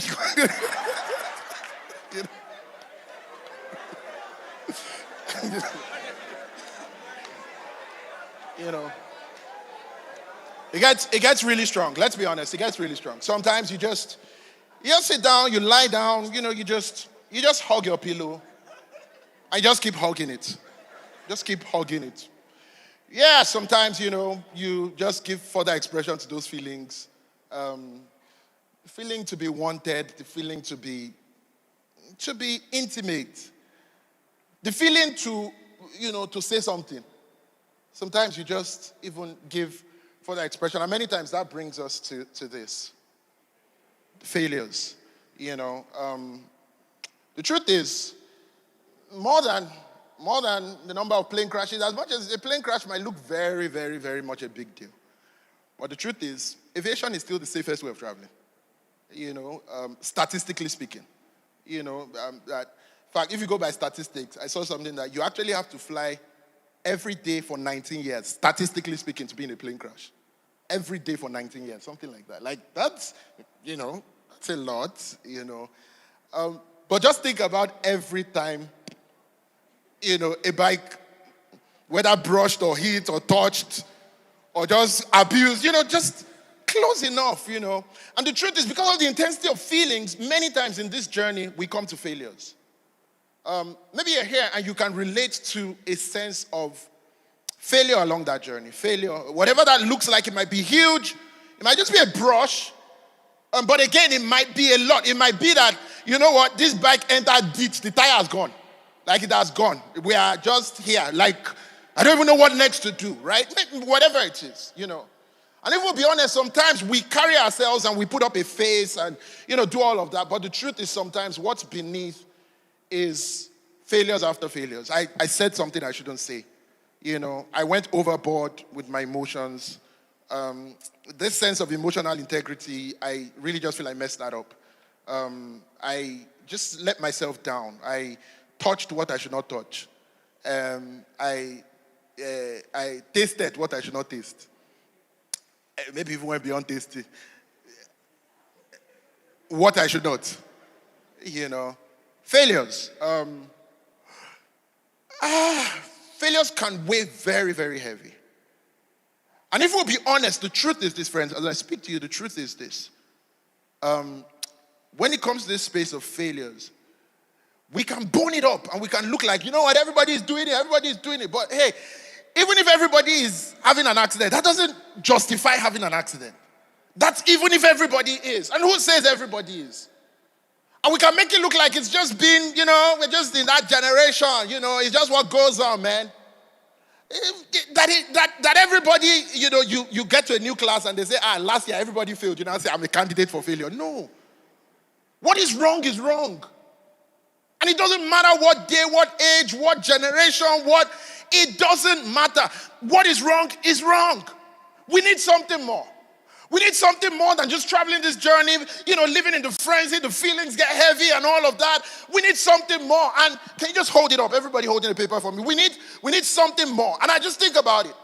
That there's a frame, there are failures, there's a fueling to be living up to, there are fears, frenzy, feelings. How do I hold it all together? How do I hold it all together in a journey that many times it's one thing to say I'm running 100 meters and, and that's the line. I'll get there. Even if I feel tired, I'll just get there and cross. It's another thing sometimes to be on a journey and they say, how long is this journey? I don't know. I don't know. But I'm holding this all together. And you have moments when you are tired. But I have all of this to hold together. And you have moments when you are confused. And I have all of this to hold together. I think there's only one thing. I want to close. Somebody come on the keyboard. There's only one thing that I think can help us hold it all together. And there it is. It's your faith.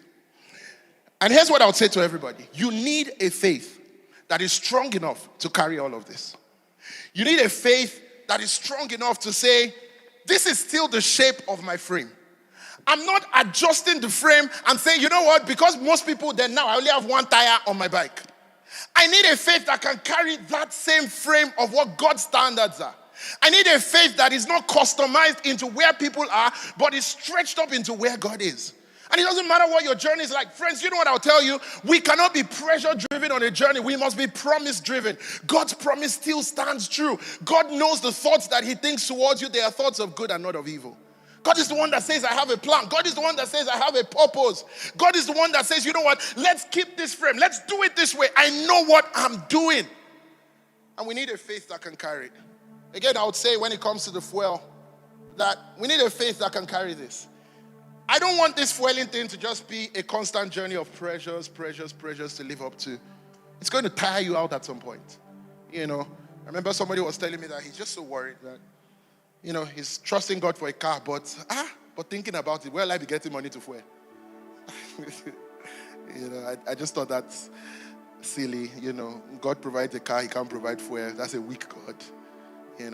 But think about Think about just that constantness of fueling this journey, that every waking day I'm staying practical, I'm staying on the edge. Let's be honest, for some of us, when it comes to this thing of fueling, it feels unnatural to us. It feels like I'm not that kind of person. It feels like there's what I have to live up to.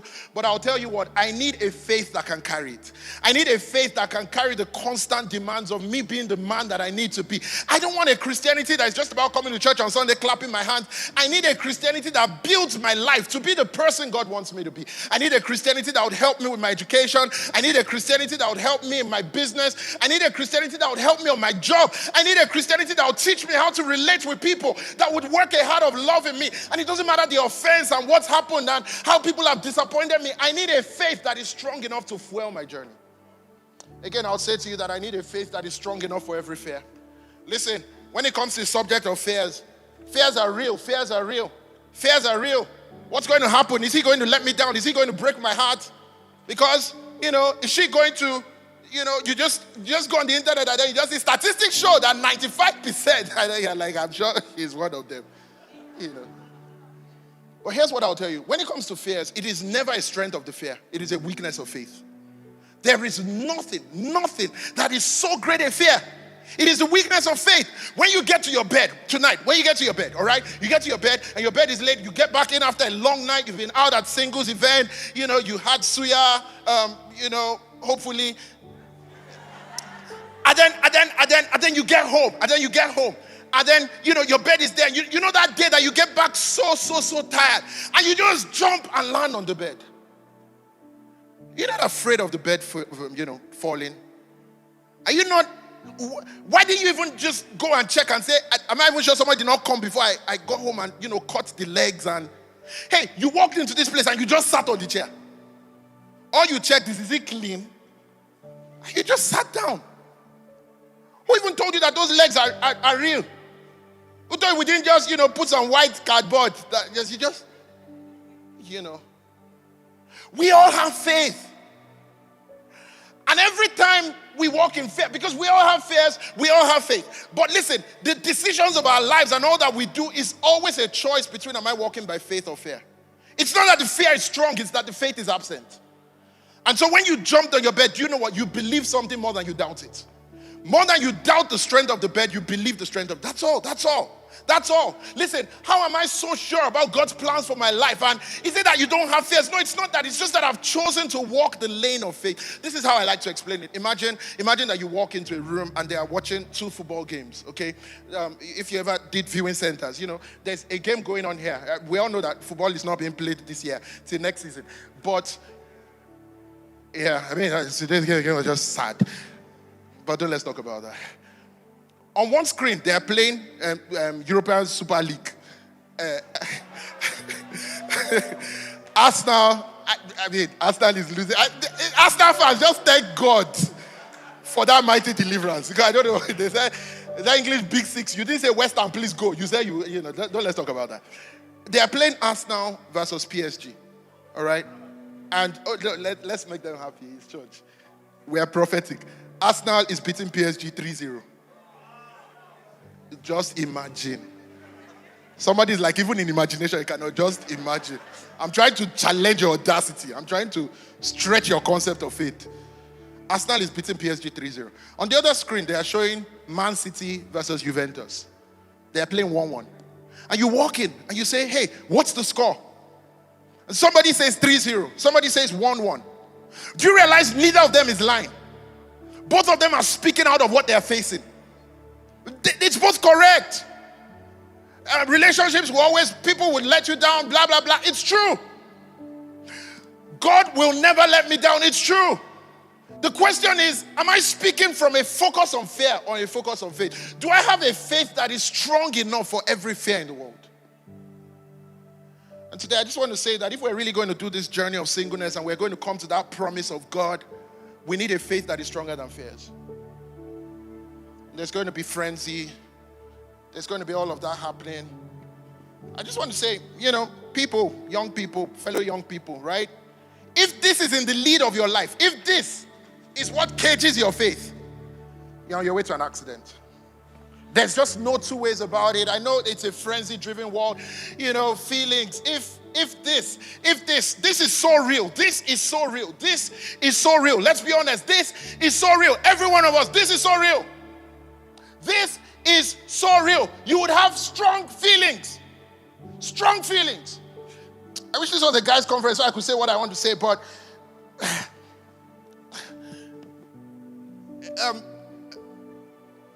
just to say, your erection must not determine your direction. I don't know how else to say it. I'm sorry. I tried to rate it, but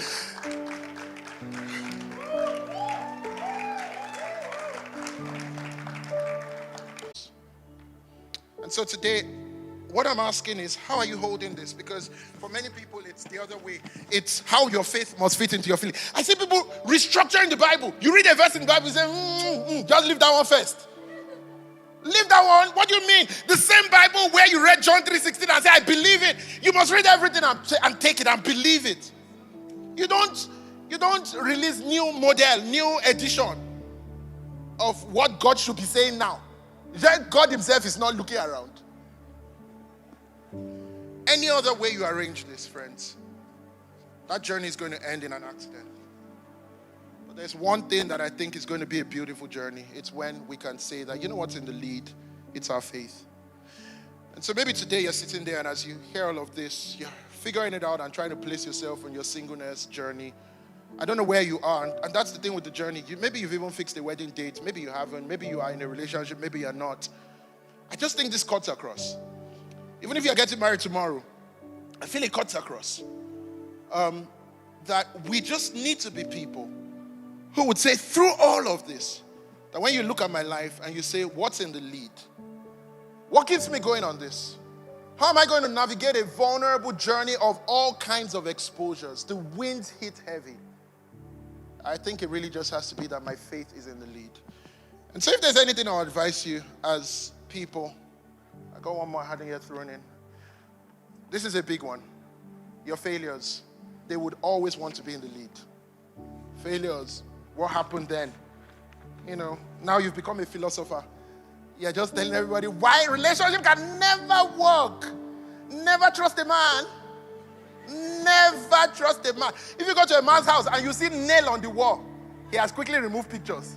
You're just analyzing all these things. Somebody said, if you go to a man's house and he has egg slicer, he's cheating on you. What is a man doing with egg slicer? There's a girl that is living. Calm down. Don't let your failures be in the lead of your faith. Let your faith be in the lead of your failures. Let that sense of I trust God and who Jesus is to me always be in the lead. And so what I want to do tonight is just to invite everybody to travel stronger. It's to invite everybody who is on that journey to say, okay, what's the next step? What does it look like? I'm thinking about that. I have that question. Here's the big idea. The big idea is lock it all up in your faith. Let this journey be figured out by who Jesus is to you. That's how this will be a strong journey that becomes promise-driven, that comes to that destination of the ram that is caught in the thickets. Would you just bow your heads, everybody? I want to pray for you. I don't know who you are, where you are on this journey, but I want to pray for you. Everybody online, I just want to pray for you in a moment. God, I pray for people here tonight. And I thank you, Lord God, for just that joy of a journey that we find ourselves on and how we're doing life and taking one more step. And there's all these things happening around us. But God, today I just pray that you're going to be sparking it in people's hearts just about what our faith can be in a journey like this. I pray you're going to be sparking it in our hearts about who you call us to be. People that are led by our faith and not by our feelings. And God, the reality is that right now I'm speaking to people who feel overwhelmed with the frenzy to live up to the feelings. People who maybe feel overwhelmed by failures. People who are trying to shortchange on the frame. People who have the pressure of fueling this journey, God. And God, I just really pray today that you're going to put a spark on our faith, that in these moments, the Holy Spirit is going to do something personal in everybody. I pray for people that don't know you right now, God. I pray that even as I make an invitation, you're going to just give them that nudging towards saying, you know what, you need to be a person of faith, not of your feelings. And God, I thank you for it. I just pray that you'll bless this journey in front of everybody and let it come to that place of the provision of God. Not our hustling, not what we could make happen, but the provision of God. And God, I thank you for it. Can we just stay our heads bowed if it's fine? And I want to ask tonight, if you're here and you say, you know what, I'm not in the right place with God. I don't know how you came about being here tonight, but it's so awesome that you're here. I'm not in the right place with God. I'm living maybe just in the frenzy. Maybe I'm just overwhelmed by feelings, just doing all of that. And as you just look at yourself, I just want you to see how vulnerable a journey you're on. I want you to see yourself trying to navigate this whole thing without saying, you know what, there's a faith that is holding me up. Maybe you come to church, maybe you don't come to church. I don't know who you are. But I'm asking everybody to bow their heads, close their eyes, so you can have a very sincere, honest moment. And if you say, you know what, I'm not right with God. I'm not right with God. Give yourself the gift of honesty tonight. No, I mean, the gift of honesty. You're single, you came here, be honest. Be honest. I'm not right with God. Maybe you feel I'm close. Close doesn't save anybody. Maybe you feel I'm far away. Far away doesn't scare God. The question is, are you right with God? There's only one way you can be made right, by putting your faith and your trust in Jesus. If you say, you know what, you're speaking to me, I need to be made right with God. I'm going to count to 3. At the count of 3, I want you to put your hand on your chest. I'm going to lead you in a prayer. Wherever you are tonight, just be honest. Be honest with yourself. Are you ready? That's a deliberate mark of a decision. Just put your hand on your chest wherever you are and let's say a prayer together. 1, 2, 3. God bless you if you're doing that. Wherever you are, let God just see you. Let him know that you're doing that. God bless you. Every eye just stay closed and God bless you. God bless you. I see people around. God bless you. If you're online, also do that. Wherever you are. Let this be a moment of saying, I want my faith to be in the lead. You can't afford a weak faith. You can't. You are gone. Feelings are so strong, your faith is weak, you are gone. I need my faith to be stronger.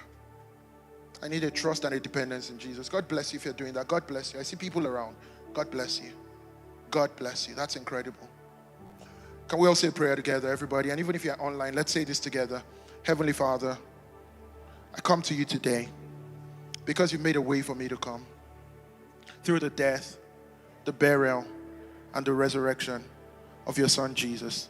Say, I believe with all my heart that Jesus Christ is the Son of God and he's the Savior of the world. Say, today, I put my faith in Jesus. Say, please forgive me of the past. Come on, everybody. And say, and give me a whole new start. Say, today, my faith is in the lead of who I am. Say, I trust you, Jesus. I give you everything. Say, please forgive me of the past. Let today be the beginning of the rest of my life. I will come to your promise over my life. And one day, I'll be with you in heaven. In Jesus' name, amen. Amen. Can we congratulate everybody that prayed that prayer? Congratulations. Congratulations. Congratulations. That's incredible. You know what I want you to do? If you prayed that prayer, I'd love us to be praying for you. I'd love us to support you in any way we can. So if you prayed that prayer, I saw people across the building. That's so beautiful. And even if you're online, there's information. On your way out, there's going to be some people at the doors just waving a devotion. It's a Fresh Life devotional. Just tell them, I prayed that prayer. I want a copy. It's free of charge. They'll love to give it to you. They'll love to know how they can pray for you and all of that. But we are so excited about that. Please do it before you go so we can support you in every way we can and get you started. One more time, can we congratulate everybody who prayed that prayer? Fantastic. We're going to close out in just a bit, in just a moment. And there's going to be a lot of stuff outside also. That's when everybody closes, then stuff is going to be happening outside. If you go out now, the security will just hold you. I'm joking. Shola is comparing for us. She's going to come up. I hope tonight has been encouraging and helpful for you, everybody. Let's welcome Shola. She's our Next Steps leader in church. And look at somebody and say, I've got a faith that is stronger than my fears, than my feelings, than my failures. Look at somebody. Don't look at me. Are you preaching it to me? Look at somebody and say, I've got a faith that is stronger than my fears, than my feelings, than my failures, strong enough to fuel my journey, strong enough to frame my journey, stronger than my foes. Give me more effort. Stronger than my fears. Yeah, stronger than my fears. Than my friends. No. All right, strong enough to channel the friends. Yeah, fantastic. All right, Shola. Wow, have we had a great time today? Wow. Wow, wow, just wow. It's been such an incredible time for me, for all of us, I believe. And you know what? We'd love to hear from you. We want to know what you think about this program, how it has been for you. We have a link that will come right up on our screen. Yes, it's right there. bit.ly/Sycamore Suya Nights. So please, we would love you to fill this form. Click the link on the screen, fill the form. We'd love to hear from you. And guess what? Like we all know, we have church tomorrow. Okay, if you are not hyping, I'm judging you already. Guess what? We have church tomorrow. Yeah. So we are having that Sycamore moment tomorrow. We have 2 services, online and on-site. Our first service starts by 8 a.m. and the second service starts by 9:45 a.m. First service, 8 a.m. Second service, 9:45 a.m. And like PTM has rightly said, we'll have hosts waiting on you. There's Suya. It's not a scam. It's live and it's direct. So we'd love you to just, as we move out of the doors, we'll see the Suya stand. We'll have hosts waiting on us. Thank you so much for being with us this night. We've had such an amazing time together. Thank you so much for coming. And we'd love to see you in church tomorrow. Have a good day. Rest of the day.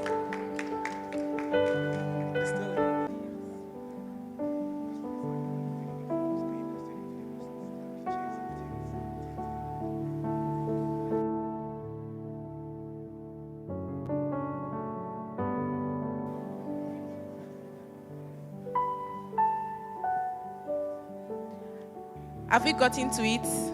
Yes? Okay.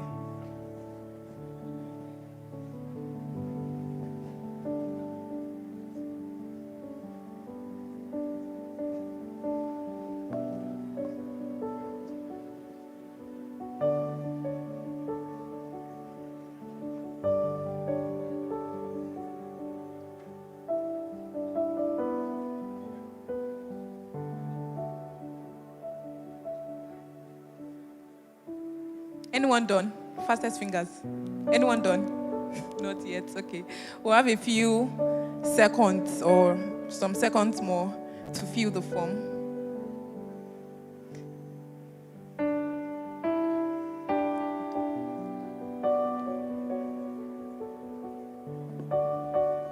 All right. As soon as we are done filling the forms, we would love to create.